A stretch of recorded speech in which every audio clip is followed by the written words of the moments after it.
I'll call the City Council work session of October 21st, 2020 to order at 6 p.m. Roll call, please. Mayor Copeland, Here. Tom Baylor, Here. Kathy Sherman is absent, Jeff Guard, Here. Melina Meyer, not here yet, Ann Schaefer. Here. Oh, Hello. oh, I gotta I turn. don't think yours is on either, Tom. David Allison, Here. David Gleason, I'm here. that's a quorum of council. Check mine. You got yours. What number are you, Ann? 3. 3. Okay, you're good. Let me give it a check. Hello, hello. Okay, tonight's work session topic is Charter 519, discussion with City Attorney Holly Wells, followed by a budget discussion. So we'll start first with our discussion with Attorney Wells, and I'll pass the mic to you. Thank you, Mayor.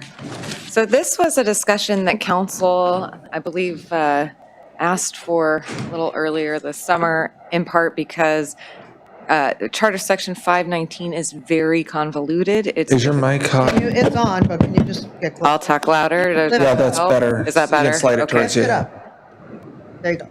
Okay, better? Yes. Thank you. Okay. So it's very convoluted. It's not clear what it means in several different locations, and it has pretty significant and severe consequences for members of council and other elected officials. So this was an opportunity for council to really look at the language. And the memo I provided really was just a starting place, proposing another option and sort of raising the flag around some of the more troubling provisions. So if I walk you through it, I mean, I think we spent time and we really saw in practice the problems with the provision. So I won't read it directly, but you have in the first part of your memo the verbatim language of the existing 519. What I gave you after that is two options. One option clarifies the language, but it retains the prohibition.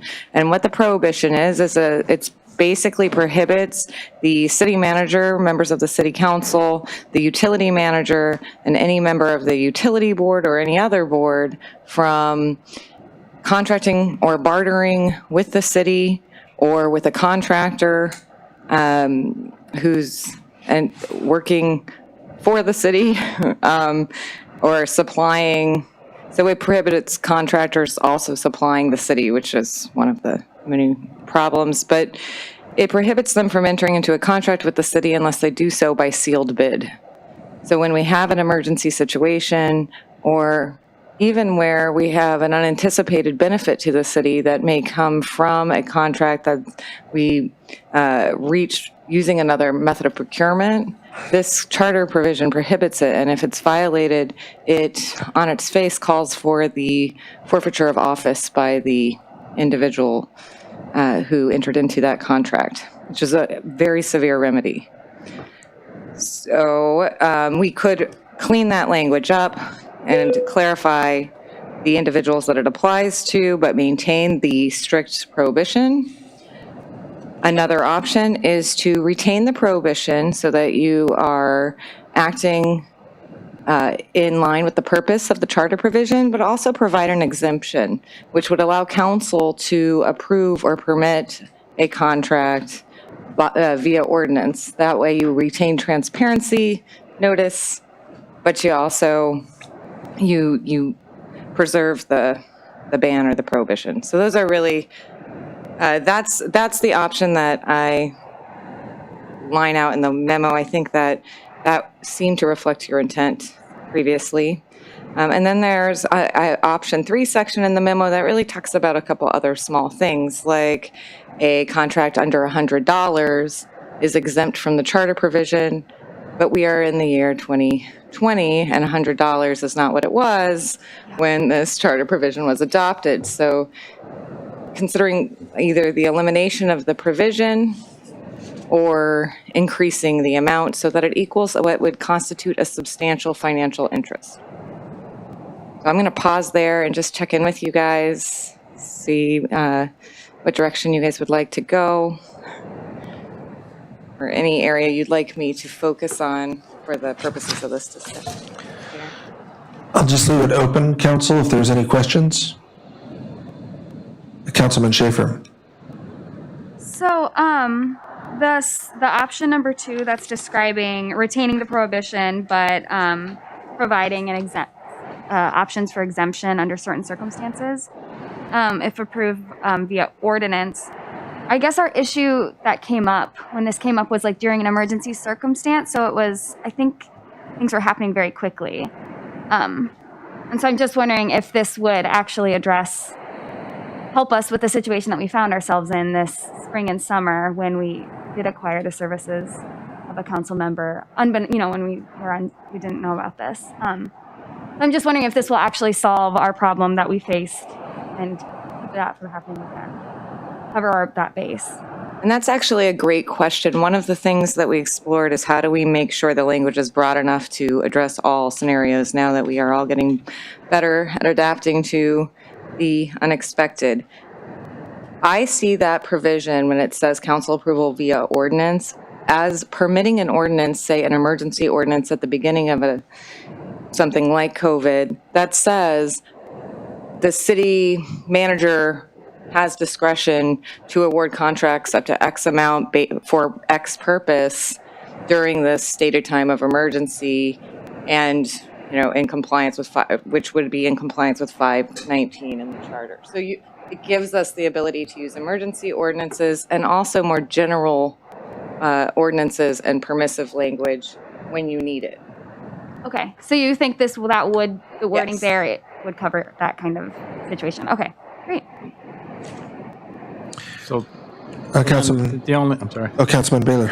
So the only, I think, if that comes up, I think I don't know what the correct wording is, or maybe you do it anyway. So let's say the instance comes up again and you hire somebody from council and you pay them $1,000. That needs to be disclosed in a public manner some way, I would think. So they see me working down here and they never hear how much I was paid or why I was paid, or me or anybody else.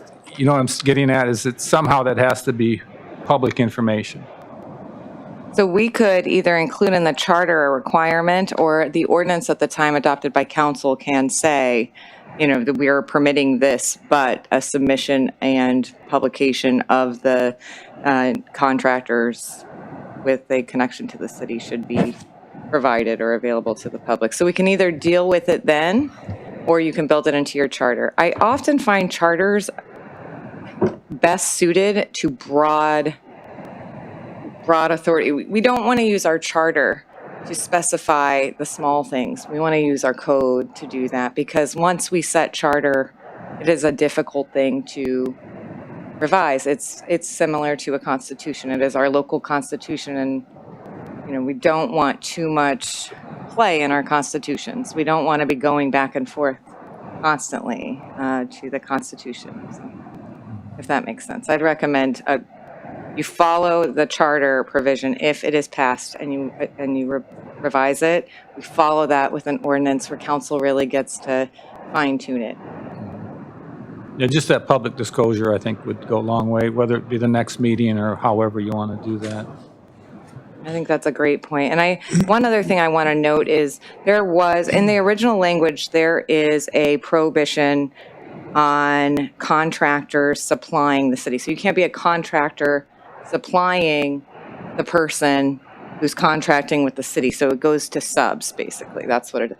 I do not like that, because if you think about it, if you run a grocery store, you have any service or good, and someone takes advantage of that, maybe in January, you don't know that that's not getting used on a sub-level 8 months, 10 months, 2 years later. So we have very little, that's a very onerous prohibition, in my opinion. So I removed that, but retained the ban on the contract itself. So if council wants to put that back, then I can do that. So if I may. Yeah, if you want to finish up, Councilman Baylor, and then we can. So I can, I can keep my comments towards the construction industry because that's what I'm doing. And I currently finished the project.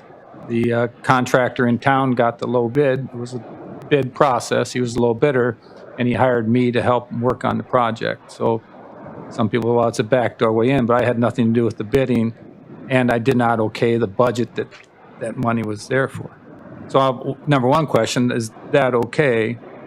And then even if it was an open bid, from I read this, if it was a sealed bid, I could have been the low bidder and got the job and everything's fine there, correct? The way this, With the my removal, it would allow, now you have your substantial financial interest requirements. You have a conflict of interest provisions that you have to comply with if you're voting as a council member, so that protects, that's one layer of protection. Yes, you could get the subcontract work, and I think it's really about control. If you are not the person that is controlling that money, that bid, or that proposal, I think it's you're going too many layers of the onion to start placing the burden on individuals that are not, they are not making those decisions. They are not benefiting from that proposal, at least not correct. Okay, Council, I'll go to Council Online in order. And again, this is a good time to provide any feedback on whether you like option 1 or option 2, and then any of the additional options to increase the $100 limit, which is kind of small, remove a forfeiture of office penalty, and just rely on the contract being able to be voided, and potentially remove the real property prohibition because of the process that's used for city sale of property. So Councilman Sherman's absent. Councilman Guard, any questions or comments?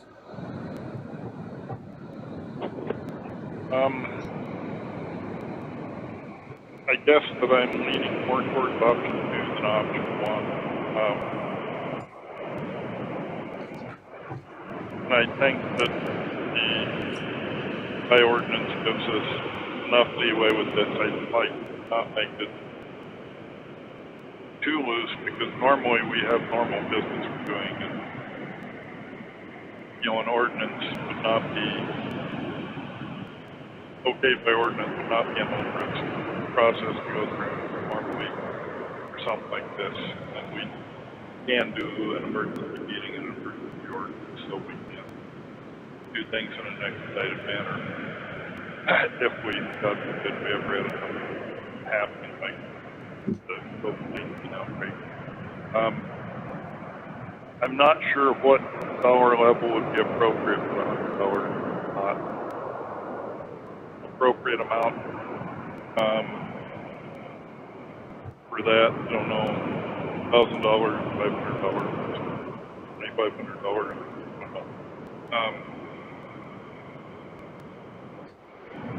I guess those are my thoughts. Okay, and Vice Mayor Meyer, were you able to join? I was able to join.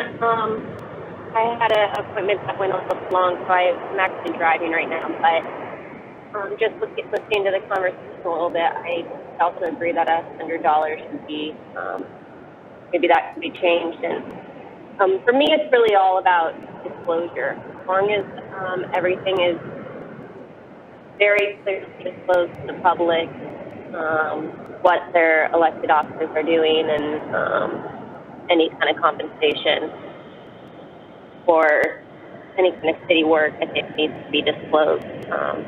So that's my main, top of my mind, is just disclosure, and it being fair, not favoritism towards them, to have them be part of the process, just like everybody else. So I don't know if that helps. Sorry, got in late. Okay, Councilman Ellison. Yeah, I guess I just have one point of clarification for Holly. On both option 1 and option 2, there's a clause in there that says that this does not apply to if you offer the same services or products to the general public for the same price, then it doesn't apply. Is an example of that. If I charge $25 an hour for my work and the city wants to hire me for that, and I charge that to anybody who wants to hire me for $25 an hour, would this apply to those either option? I guess I'm leaning towards. I agree with Councilmember Meyer that disclosure is the key to that. But in that exemption, either of those would require any sort of notification or anyway. I guess that's where I'm looking at. I think if that exemption is there, then pretty much anything can go. Is that correct? As long as I'm charging the same to everybody else. So this provision, it governs the contracting with the city directly. And so I'll add another reference to the city just to make that very, very clear. This would be a utility payment, a incentive payment, a PFD payment, something coming from the government, a contract with the government or a subdivision of the government for a service. So it's making sure that council members and other elected officials and your city manager are not prevented from having basic contracts that are held out to the public as a whole on the same terms so they are suddenly stuck without utilities and cell phones if that was that's any sort of subsidy would be available to them. Does that make sense? So it's not so much the private services of the council members, it's the public services of the city. Okay, well, there needs some clarification then on your wording, because that's not what the wording currently says. The wording currently says it's exempt if the services I provide to the city are the same as any other community. So, yeah, I guess, I'm with Councilmember Meyer that, some way to notify the public and to have public involvement in it is good, but I don't think we should be tying the city manager or anybody in the city's hands to not getting work done just because we can't find somebody who's not involved in board and in the city to do the work.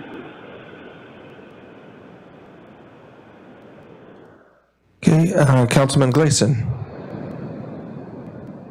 Yeah, so I'm looking at it as it was an emergency situation, and I don't, as long as our council members aren't sitting on work,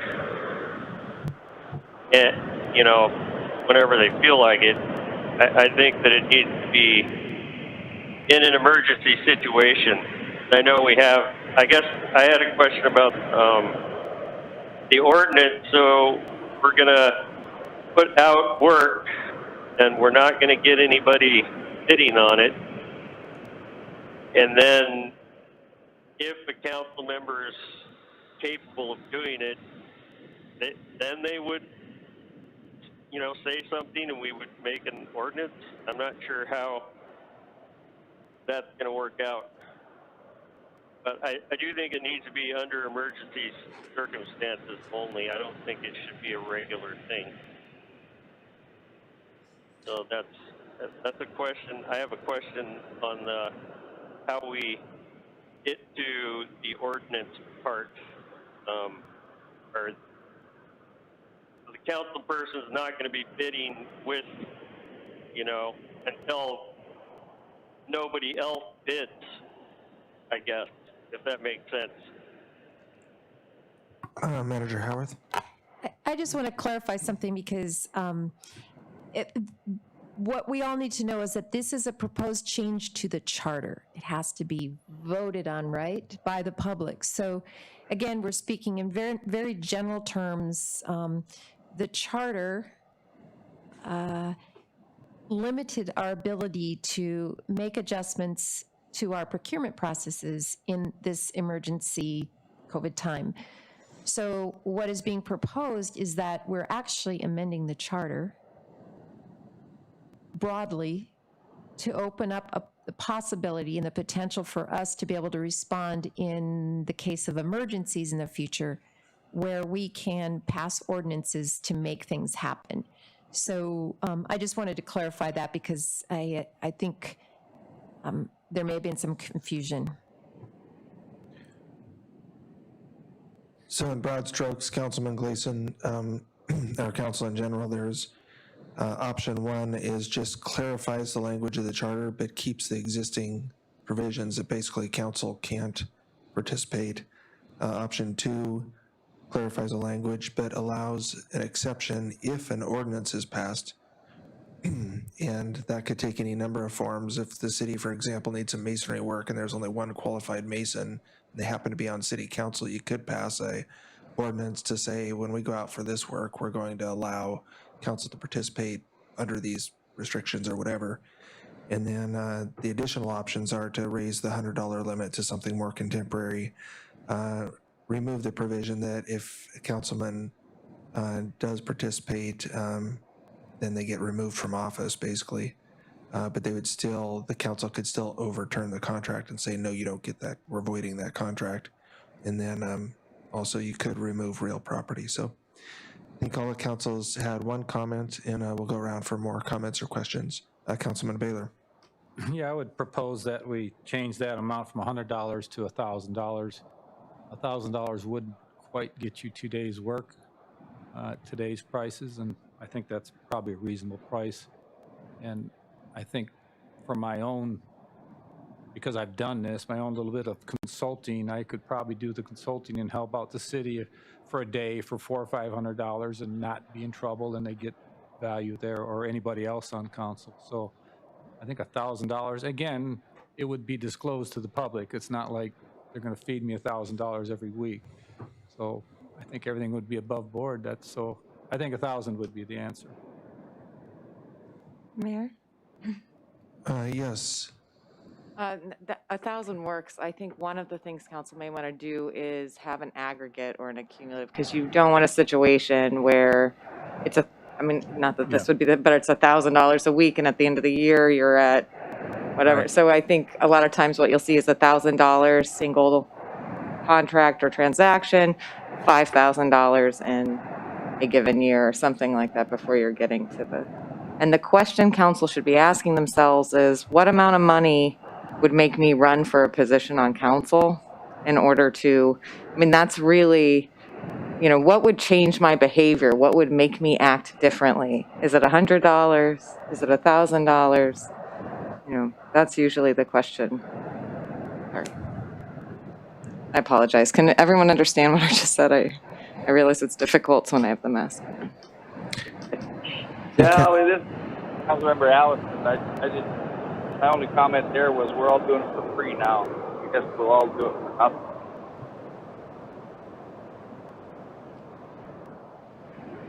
Hey, Councilman Schaefer.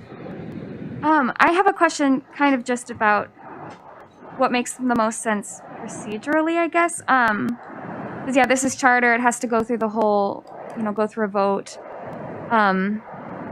Would it make more sense to remove the dollar amount from charter and follow that up with code and be more specific with code?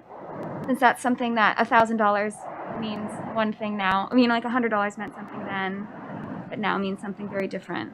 Good idea. So that, I don't know, that might. I think I actually heard that language snuck in there, like substantial financial interest or something, or significant, or what was the term used?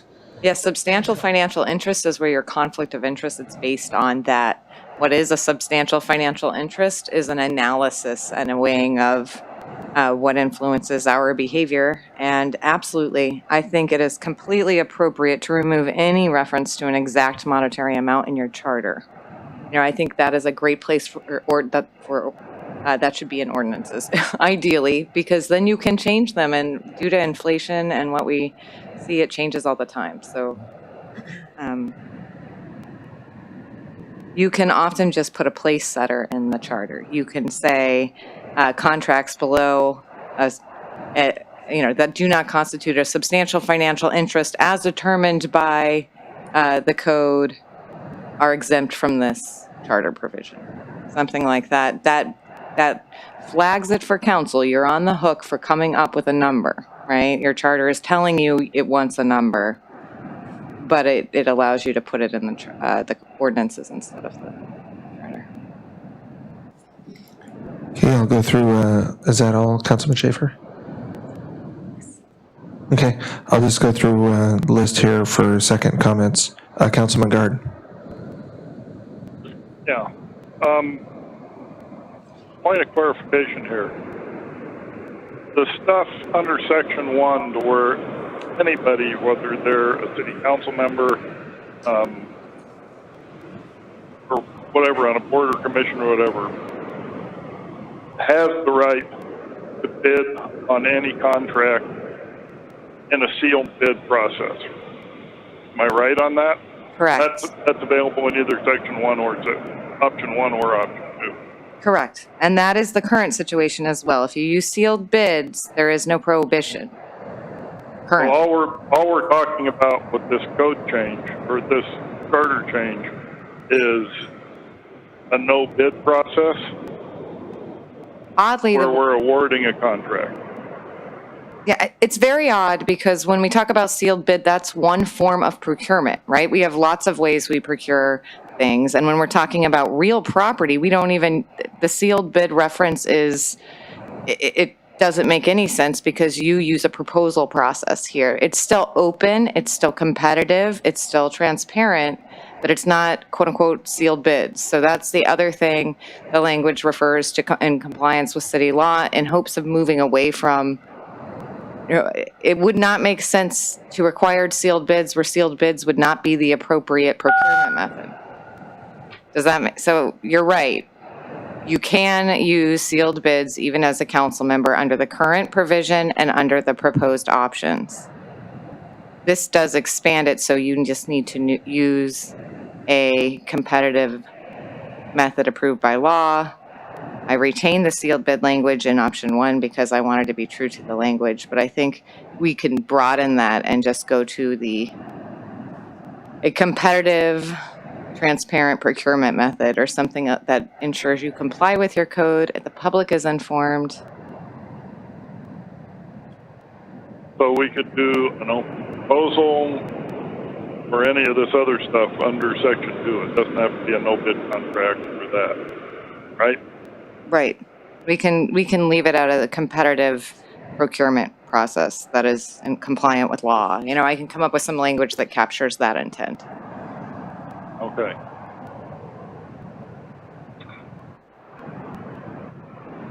Okay, I agree that we shouldn't drone a dollar amount in the charter. That makes much more sense to the way it goes.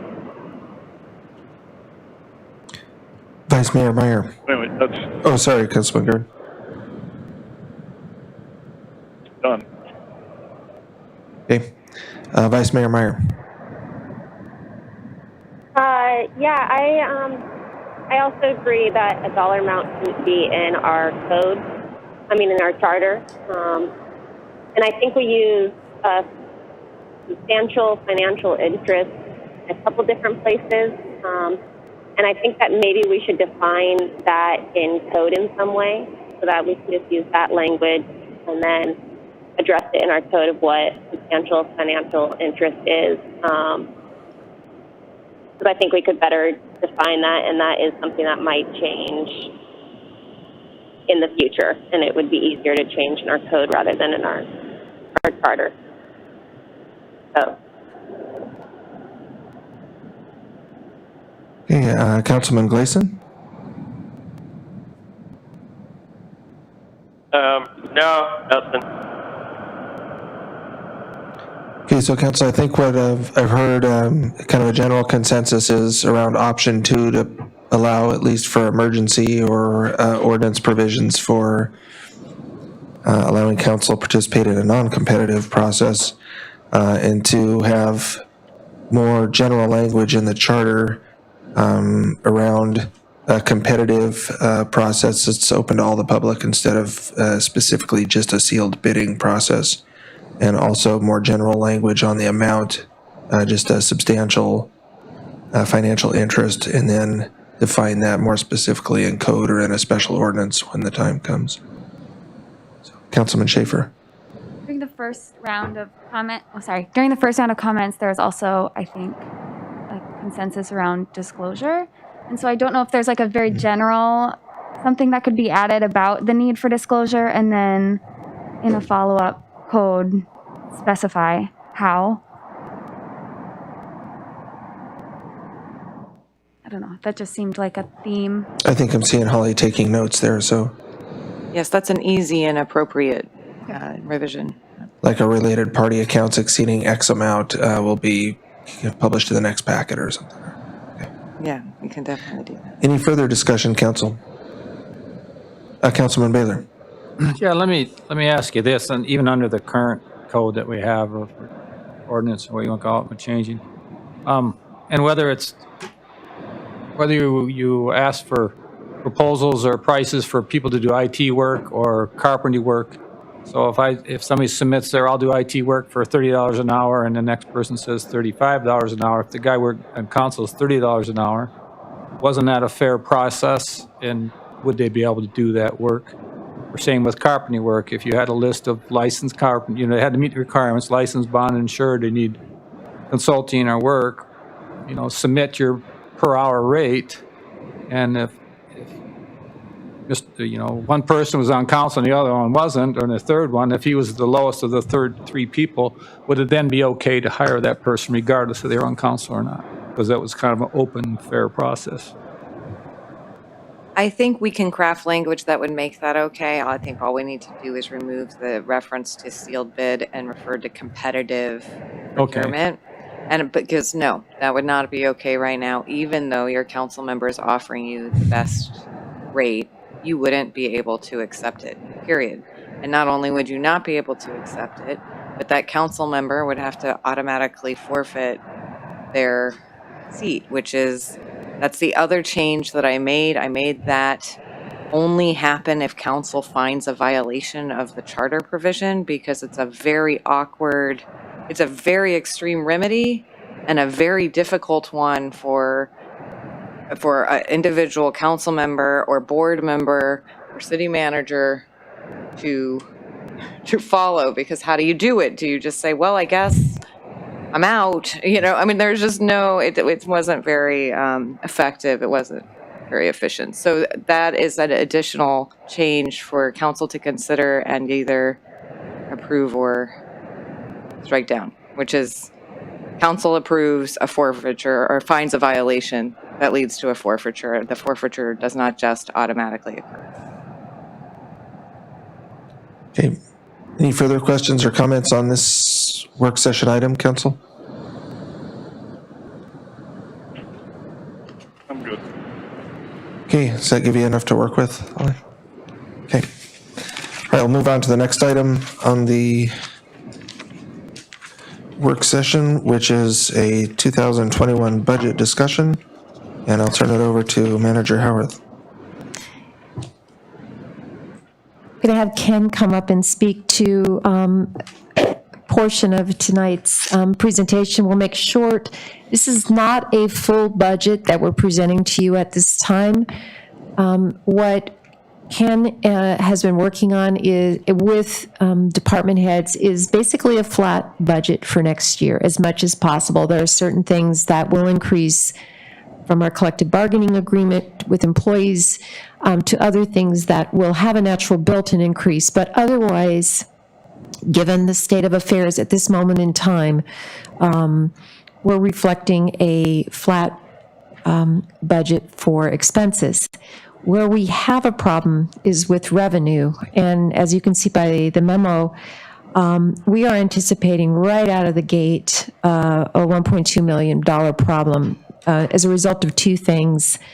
We're expecting a 45% reduction in raw fish tax next year because this season was that poor. It's 45% less than the 10, 15-year average for catches out here with our fleet. The other thing is that the school bond debt contribution from the state is 0. So there's absolutely nothing coming in there. So those two numbers combined will be about $1.2 million. Additionally, with COVID, we are expecting less revenue from our facilities like the Cordova Center and Bedarkey and the pool. And when you start aggregating all of that, we're starting our budget process with a fairly cavernous hole, which we will attempt and we will fill somehow. Ken, come join us at the table. I'm going to let Ken talk a little bit about the process we're going through at this moment in time, but because we're looking at a revenue problem, what we want to do is get some guidance on how we might look at things. And at this point, we're just presenting you with the issues, and we're going to come back to you with some possible solutions, but would certainly welcome any ideas that any of you have. So I'm going to turn it over to Ken, and he can talk through the expense side of things as we see it at this point in time, just in generalities, and talk a little bit about the CARES Fund synopsis, which is also attached to this document, where we are to date with our CARES Fund expenditures, and what potentially would be available to cover some of this shortfall next year. So Ken, why don't you go ahead? Okay, thank you. Why don't you use this one? This works. Okay, that makes it, this one, okay. The expenses so far this year have been fairly true, except for a couple large ones on the insurance side. But everything else is tracking fairly well. COVID and the CARES funding has sort of morphed our true look of expenses, because we're getting a lot and it's being paid for by CARES. So there's no real absolute yay or nay in terms of how the number is, because the CARES funding and the CARES expenses are really intertwined. Going into the CARES analysis, we can see the coverage of first responders in the IMT. That becomes our cushion, so to speak, for next year and anything for this year. Our CARES administration, the second line on the CARES budget and the analysis is all the ambassadors, the strike team, things to keep us safe. We were a little over budget that, but because the budget at the time, we didn't really know the guidelines for the CARES spending. It has changed, and so we, the strike team and ambassadors provided a great service and cost a little more than we budgeted. The facility enhancements in PPE, that was sort of, that's to keep everything safe or clean and ready to go back into business. And the projects that we're building that we're having a tough time making or not a tough time, but there is that time crunch for the 12/30 date. The fourth bucket for the CARES is the nonprofit grants. We're a tad over, but we spent more, and we're able to get a matching grant from the Rasmussen Foundation. And then we have the last item, which everybody in town, I think, is looking forward to, the individual grants that are going to only be used in business, for businesses, the local businesses. And that process is ongoing, and we're getting very close to that happening in early November. So our budgeting for the CARES was very, very good, close. How that affects our regular budget, like I said, they're intertwined, and there's about whatever we're spending on the first responders and IMT is able to fill any of those holes. And just to add to what Ken was just saying, the one thing that we were told right from the beginning is we can't spend any of this money on anything that we already budgeted. Subsequently, they said, okay, first responders, that's police, any of our EMT, any of the incident command payroll can be covered by CARES. The good news is that because we budgeted it, we already had it we already had it covered with revenue, which fortunately has been holding pretty steady. So at the end of the year, whatever amount is left, we can roll forward into next year's budget. And that becomes a piece of the solution that we'll be looking at for our revenue problem in 2021. I did have an opportunity today to talk to John Bitney, and he did some research, talked to Murkowski's office around payment in lieu of taxes and the School Forest Service Secure Rural Schools grants. The PILT is definitely going to happen. Secure Rural Schools, there's still a question, but everyone believes that because of the pandemic and the need to get recovery funds out into communities, that the feds are going to fund that program. But that is yet another piece that may cause us problems, but we're going to cross our fingers on that. After the election, the assumption is there's going to be some changes in the state legislature, and that the new individuals coming in are going to put some pretty substantial pressure on the governor to relook at the school bond debt reimbursement program. So that may come back. And then the other piece in the state budget that could impact next year is capital budget. And right now, again, there's no assumption that there will be any money for capital projects, but we did get word that the harbor project that we were right at the top of the list last year for state funding is again at the top of the list for state funding. So if there are resources available, and there are enough resources, we potentially could get a harbor project grant. We did not get the build grant, and we're doing some research and work on other opportunities that might help us get that harbor project done. So for the operating budget, these are the issues. These are the things that we're, spending significant worry time on, and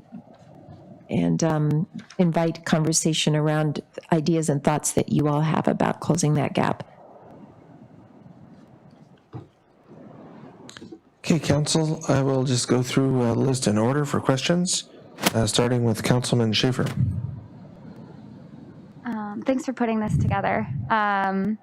Is there any hope for additional federal funds after the December 30 deadline? Or, At this point, you all see the news, and I think the assumption is that something is going to happen. What it is won't happen until after the election. So we probably are going to be in a position where we won't have any numbers to consider before we have to pass a budget.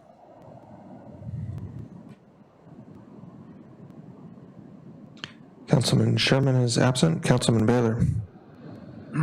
Yeah, a couple of quick questions. When you say insurance, Ken, you're not talking health insurance, you're talking building and other things, correct? Correct. Okay. And then, Helen, you said whatever is left will carry forward.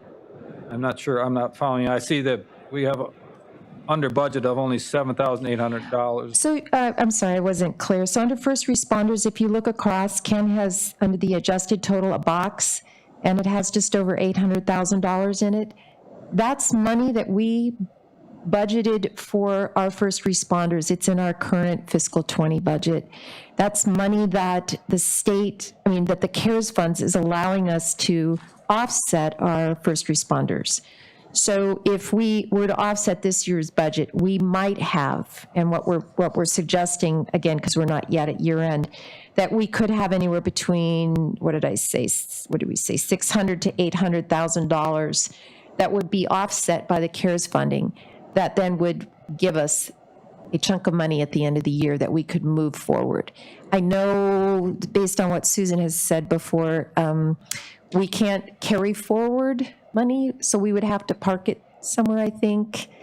We think we're going to figure it out, but right now you can't just carry forward a balance and spend it next year. So we will have to figure out some mechanism to do that. But the assumption is that we would have somewhere between $600,000 and $800,000 that we budgeted and wouldn't have to expend because the CARES funding is paying for it. And that money then could roll into some bucket that we could use next year. Okay, and I know I asked this before and it's been asked and answered, but I guess I'll do it again. So I guess my concern is we don't give away $1 million to the community and then we go, uh-oh, we needed $100,000 to complete this project that we started. We are, what will happen is if, we are feeling really confident with the numbers here, but if we've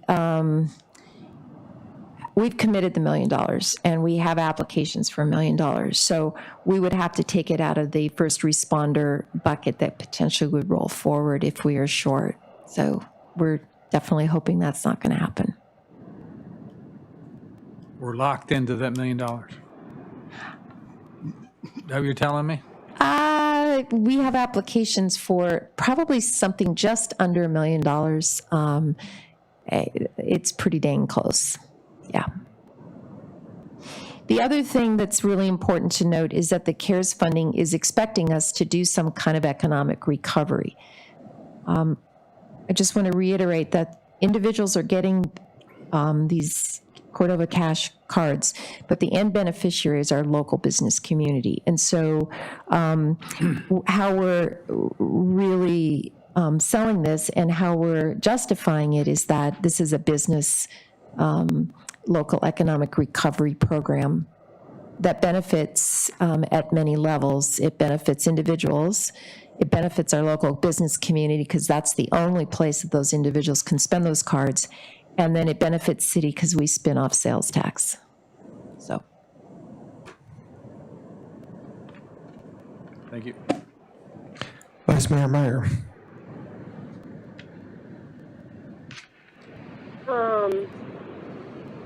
I don't really have any comments or questions. Councilman Ellison. Yeah, I don't have any questions, but I do have a comment in general on the budget. I wouldn't be opposed to using the offset for the CARES, whatever you want to call it. You should come up with a name for it, but the CARES offset for the first responders payrolls wouldn't be against parking that somewhere and using that. I also wouldn't be against using some of the permanent funds for to offset some of the school bond debt reimbursement because if you recall, the council in the past when we did get additional forest receipts money, we parked some of the budget that offset into the permanent fund just for those moments when the state wasn't going to come up with the bond debt reimbursement. So I wouldn't be opposed to that if I could get enough council members to agree to that. Outside of that, I'm not too much in favor of. Well, I'm not in favor at all of raising any additional taxes at this point in time. You know, we all when we don't make money, we have to tighten our belts, and that's what the city's going to have to do. We can't keep our expenses flat when our revenue is going downhill. We need to adjust that somehow. So outside of those two revenue options for balancing up with the budget, I think to do the final balancing, we need to make the cuts. So that's my thoughts on the budget. Councilman Gard. Yeah, I thank staff for the document here. It's a little bit early, the digestive process, to be able to come up with too many answers for this, but I agree with Councilmember Ellison in that it's not a great time to try to raise budget holes on a local levy. I don't know that I'm opposed to permanent fund expenditures. We just need some time to digest and see where we're at. But this is kind of what we all knew was coming. Thank you. Councilman Gleason. I just got a question for Helen. How much do we actually contribute to CCMC? Because I remember talking to Dr. Sanders, I think in May, and asking her if they still needed us to send them money, and she said no. So should have something left over there. So, and you'll be getting a fiscal report from Ken through third quarter with estimates through year end. We budgeted $900,000 for CCMC, and they have only drawn how much, Ken? I think 600,000, and there's $300,000 left, which they will not be taking. So that $300,000 will be accounted for as we end fiscal year 2020. There may be carry forward there, but it's yet unclear. But there is a positive there because CCMC is doing well with their CARES resources. Took the first draw for the first half of the year, and now is not requesting the balance. Okay, thanks, Helen. Okay, council, we have a few more minutes left. Any additional questions on the budget? Manager Howarth. I just wanted to draw your attention to item 4 under considerations, the school district. They have requested an increase, and I just wanted to get any feedback you guys might have around that. We obviously, if it's the intention of council to accommodate that, we will do our best. If you want to go in another direction, it would be helpful for us to know how to proceed with that. Councilman Baylor.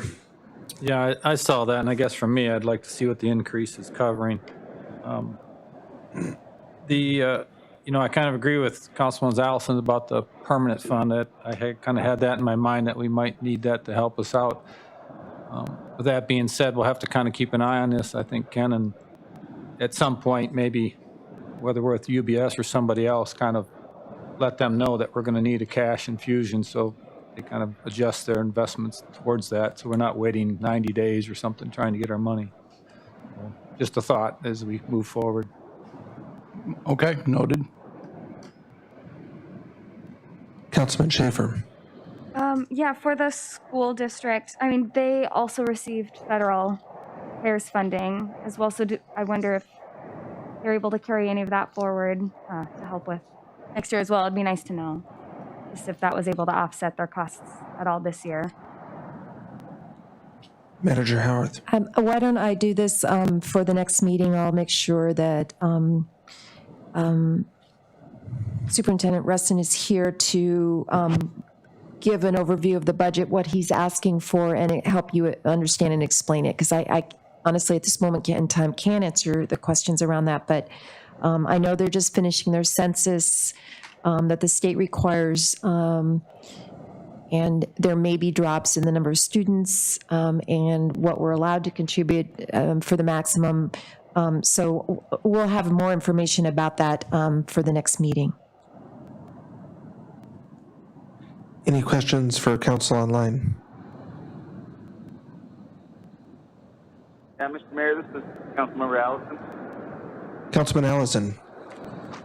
Yeah, I don't have any questions, I guess, but for, staff asked for our thoughts on the school's additional request. I think the 1.75 that we've been talking about to them, plus the in-kind stuff is adequate. I do recall the last time they said they were going to be in the negative on their, when they asked for the 200,000 and we gave it to them, and said they were going to be negative on their fund balance, and if you look at their audit, they were almost at maximum on their fund balance. So,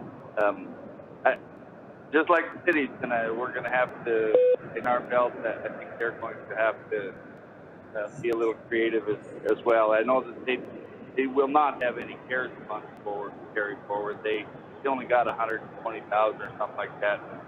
I'm sure they spent way more than that dealing with the whole COVID thing, and there may be more money for all of us in the future, but none of that's guaranteed. But I'm not much in favor of giving them any more than we've already somewhat committed to in the 1.75. So that's my thoughts on that. Other thoughts, council?